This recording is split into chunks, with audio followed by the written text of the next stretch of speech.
সুপ্রিয় শিক্ষার্থী, আশা করি সবাই ভালো আছো। আমি শুভজামান। আজকে তোমাদেরকে বেসিক ইলেকট্রনিক্স ক্লাসটা নিব।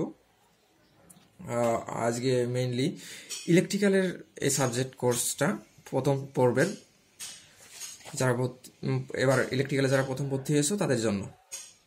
আচ্ছা, বেসিক ইলেকট্রনিক্স, এখানে আমি একটা লিখছি 66811। আমি কিন্তু প্রত্যেকটা সাবজেক্টের আমি এটা ফুল ইয়েটা কি সেটা আমি বলে দিই।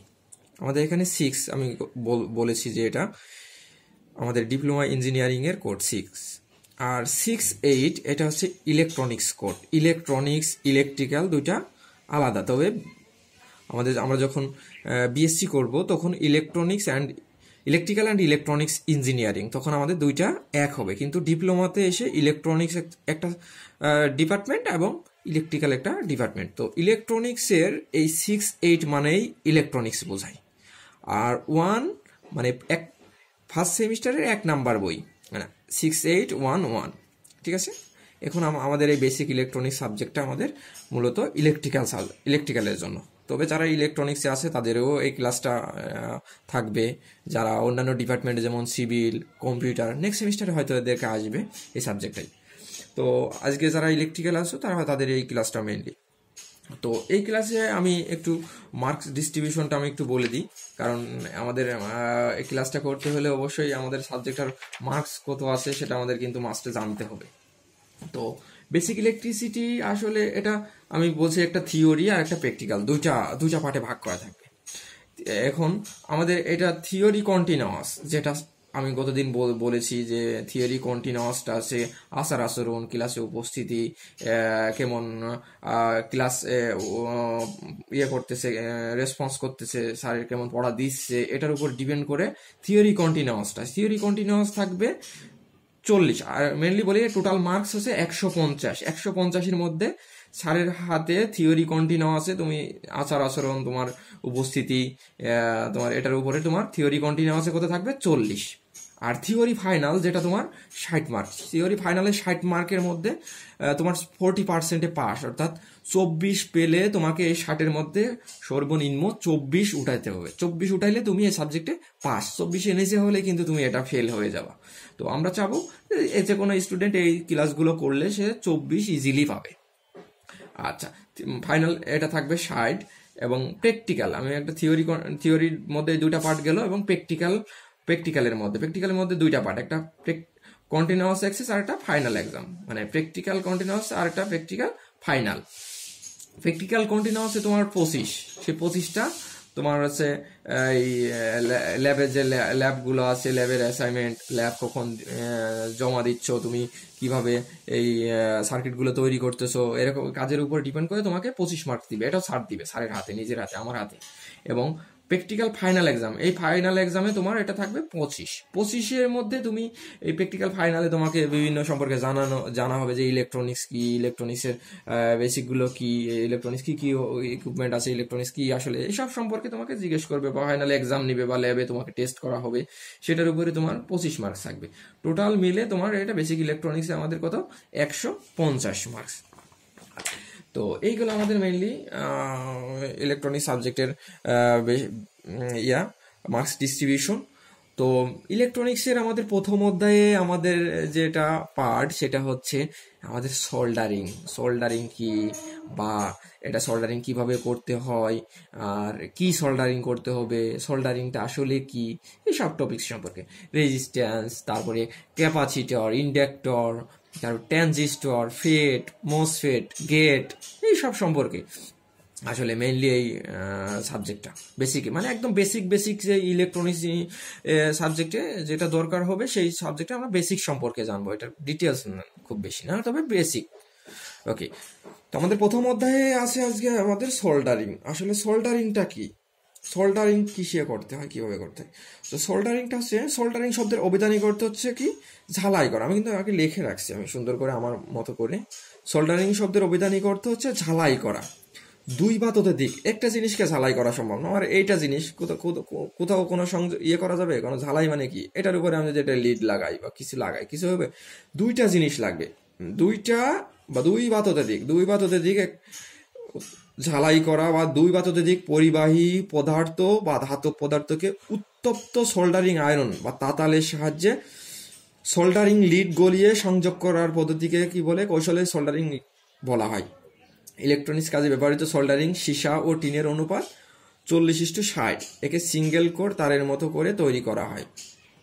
সোল্ডারিং আমি কি বলছি, 2 বা ততোধিক, এই যে এখানে আমি একটা সার্কিট আছে, এই সার্কিটের এই যে এখানে একটা সংযোগ দিছি, এখানে একটা সংযোগ দিছি, মানে এই রেজিস্ট্যান্সটা আমি এই বোর্ডের সাথে সংযোগ দিছি, এটাই একটা সোল্ডারিং বলা হয়। কিন্তু এটাই কিন্তু একটা সোল্ডারিং।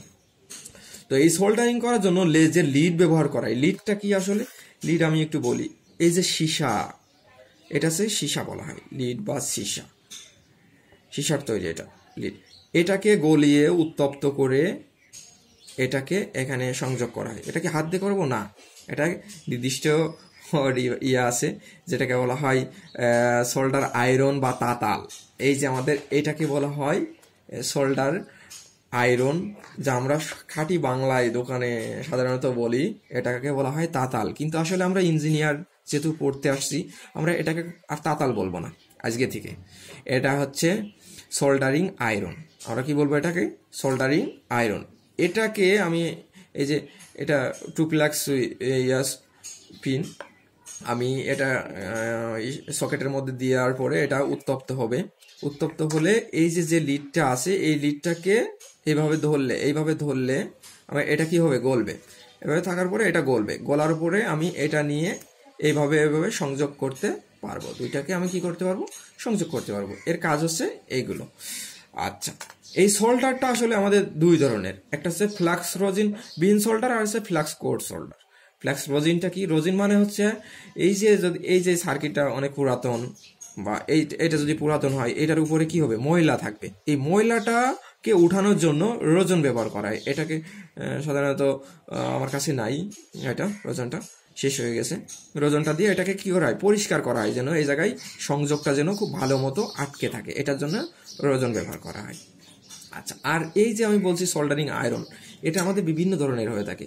এটা সাধারণত 10 ওয়াট, আমি যে এখানে বলছি 10 ওয়াট হতে পারে, 15 watt, 20 watt, 25 watt, 30 watt, 35 watt, 40 watt হয়, 45 ওয়াট, 75 ওয়াট বা 60 ওয়াট, 110 ওয়াট, 150 ওয়াট। তবে সাধারণত আমরা ইলেকট্রনিক্স যত কাজ করব, সেটার জন্য আমাদের 25 ওয়াট থেকে 40 ওয়াটের মধ্যে এই সোল্ডারিং আয়রনটা হলে ভালো হয়। আর যত ওয়াট বেশি হবে, এটা মেনলি তত এটা সার্কিটটা এটা তত তাড়াতাড়ি উত্তপ্ত হয়। তো উত্তপ্ত যত বেশি হবে, আমার যদি ইলেকট্রনিক্স খুব ক্ষুদ্র ডিভাইস, তো ওই জায়গায় যদি আমি বেশি ওয়াটের এই সোল্ডারিং আয়রন দিয়ে ব্যবহার করি, তাহলে কি হবে, ওই সার্কিটটা পুড়ে যেতে পারে। এই যে এই সার্কিটটা কি হবে, সার্কিটের বিভিন্ন জায়গায় সংযোগ করা আছে, এই যে এইগুলো সংযোগ করা আছে, এগুলো কি হবে, কেটে যাবে।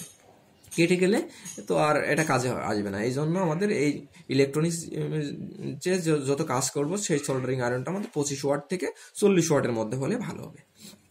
আচ্ছা, তো এই যে আমরা বললাম যে সোল্ডারিং আয়রন কি কি উপকরণ লাগবে আমরা সোল্ডার করতে, যেসব উপকরণ লাগবে, সেই উপকরণটা হচ্ছে, একটা আছে আমাদের সোল্ডারিং আয়রন বা তাতাল, এইটাকে বলা হয় সোল্ডারিং আয়রন বা কি তাতাল। আমরা তাতাল আর বলবো না, আমরা এটাকে বলবো সোল্ডারিং আয়রন।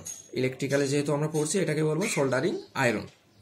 ওকে, সোল্ডারিং লিড, এই যে আমাদের এই যে তারের মতো যেটা দেখতেছো, এটাকে বলা হয় সোল্ডারিং লিড। এটা আসলে সীসা এবং টিন দ্বারা মিশ্রিত, সীসা এবং কি টিন দ্বারা মিশ্রিত। এটার অনুপাত, সীসা আছে 100-র মধ্যে 40, আর টিন আছে 100-র মধ্যে 60, এর অনুপাত দিয়ে এই লিডটা তৈরি করা আছে, ঠিক আছে।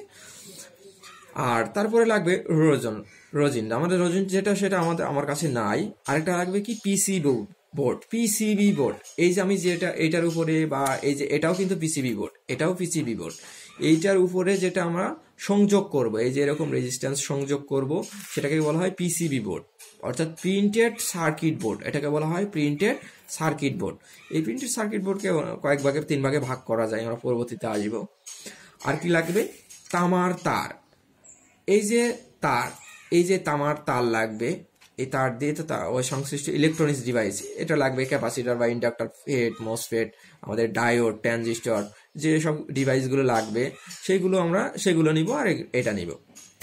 তারপরে সাকারটাও নাই। সাকার মানে সোল্ডার তুলার পাম্প। আমি যে এই যে এখানে সোল্ডার করেছি, সাপোজ আমার এই সোল্ডারটা এখানে না, আর একটা জায়গায়, তার মানে এটাকে তো উঠাইতে হবে। উঠাইতে হলে কি করতে হবে, আমার যে সোল্ডারিং আয়রনটা আছে এটাকে উত্তপ্ত তো থাকবে, এটা যখন এখানে দিব এটা গলবে, গলার উপরে আমাদের এটা শেখার আছে, এই পাম্প মতো যেটা বলা হয় পাম্পার মতো, এখানে দিয়ে এটা প্রেস করতে হয়। এরকম করে প্রেস করলে এই পেস্টটা উঠে যায়, এই জায়গায় যে পেস্টটা আছে পেস্টটা উঠে গেলে আমাদের সহজে এটা কি করা যাবে, খোলা যাবে। এটাকে বলা হয় শাখা। আচ্ছা, কতদিন আমরা কিন্তু রেজিস্ট্যান্স পড়েছিলাম। রেজিস্ট্যান্স কি, সাধারণত পরিবাহীর মধ্যে দিয়ে কারেন্ট প্রবাহিত হওয়ার সময় পরিবাহীর পদার্থের যে বৈশিষ্ট্য বা ধর্মের কারণে ইহা কি হয়, বাধাগ্রস্ত হয়। উক্ত বৈশিষ্ট্য বা ধর্মকে কি বলে, রেজিস্ট্যান্স বা রোধ বলে।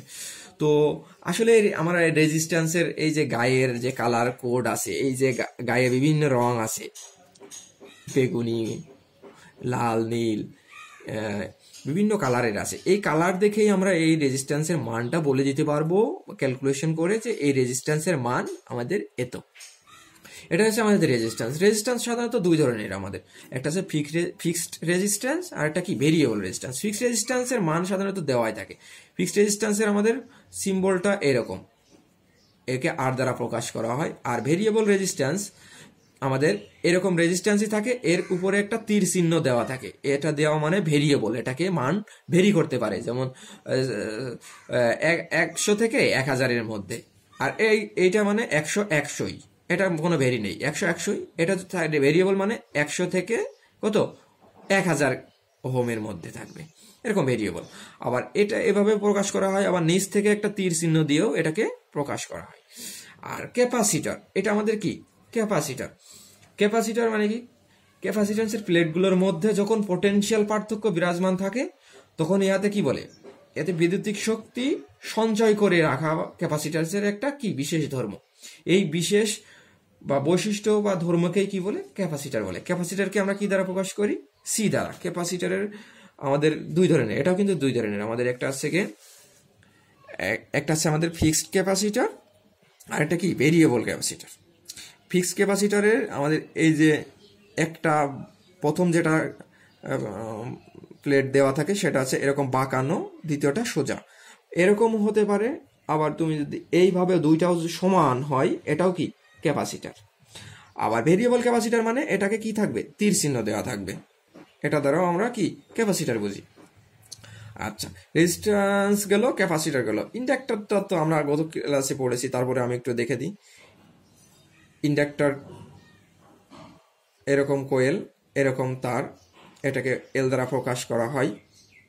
ইন্ডাকট্যান্সটা কি, এটা কোয়েলের এমন একটা বিশেষ ধর্ম যা কোয়েলের প্রবাহিত কারেন্ট বা কোয়েলের চারদিকে ফ্লাক্সের হ্রাস বা বৃদ্ধিতে কি করে, বাধা দান করে। এর প্রতীক কি, আমি বলছি এল। এর একক কি, হেনরি। আচ্ছা, এইগুলো আমাদের ক্যাপাসিটর, রেজিস্ট্যান্স, ইন্ডাকট্যান্স। আরেকটা বিষয়, আমাদের রেজিস্ট্যান্সটাকে আসলে মান কেমন, পুরাতনভাবে আমাদের রেজিস্ট্যান্সের মান এই যে এই সকল রেজিস্ট্যান্সের মান এরকম বলে দেয় যে 4.7 কে মানে কিলো, কে মানে কি কিলো ওহম, 4.7 কিলো ওহম। এটাকে পুরাতন পদ্ধতি। বর্তমান নতুন পদ্ধতি কি, 4, এই কেটা মাঝে পয়েন্ট নেই, 7, আবার 2.2 এম ওহম মানে কি, এম মানে আছে মেগা, মেগা মানে 10⁶, কিলো মানে কত 1000, আর মেগা মানে কত 10 × 10 পাওয়ার কত 10⁶, 10 কত 6 মানে আছে মেগা ওহম। 2m2 0.8 ওহম মানে 0 আর 8, 10 ওহম মানে 10 ওহমই। এখানে 56 কিলো ওহম মানে আছে 56 কিলো, মানে এটা আমরা বুঝবো এটা আমাদের 56 কিলো ওহমের রেজিস্ট্যান্স। সো ঠিক আছে স্টুডেন্টরা, আশা করি সবাই ভালোভাবে বুঝতে পেরেছো। আর যদি নেক্সট আমরা এটা রেজিস্ট্যান্সের কীভাবে রেজিস্ট্যান্স চিনবো, এর কেমন, কালার কোড দেখে কীভাবে আমরা বুঝতে পারবো, পরবর্তীতে নেক্সট ক্লাসে আমরা নিব।